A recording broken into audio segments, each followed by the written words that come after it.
Today, we're unpacking the unbelievable story of Nepal's last king, Gyanendra Shah. He was crowned as a toddler, then again after a royal massacre. Yeah, this is his incredible story. So our story really kicks off with a shocking event that stunned the entire world. And just 3 days after that tragedy, Gyanendra suddenly found himself wearing the crown again. But hold on, his second time? Yep, to understand that, we've got to rewind the clock a bit. Get this, way back in 1950, he was first declared king at just 3 years old. So his life has really been this tale of two thrones, defined by two very dramatic periods. The first time was because of a political plot. The second, a heartbreaking family tragedy. For decades in between, he just lived as a prince, focusing on business and conservation. But his second reign was anything but peaceful.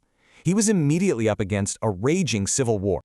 Citing government failure, he made a drastic move. He seized total control himself. This period of direct rule got a lot of heat internationally for its crackdown on civil liberties. So how does a 240-year-old dynasty just end? Well, his actions were the trigger. Political parties and Maoist insurgents actually united, leading massive protests against the king. And things turned violent. After weeks of protest, at least 23 people were tragically killed. The pressure was just immense. The king finally caved and handed power back to the politicians. And that new parliament? They wasted no time at all, stripping away the king's power piece by piece.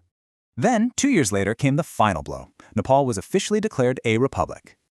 And just like that, the last king of the long-ruling Shah dynasty became a private citizen. He wasn't exactly hurting, though. He kept his personal fortune, worth hundreds of millions. But here's the twist. A pro-monarchy movement has actually been gaining a lot of steam lately. Which leaves you wondering, could there be another chapter in the story of Nepal's last king?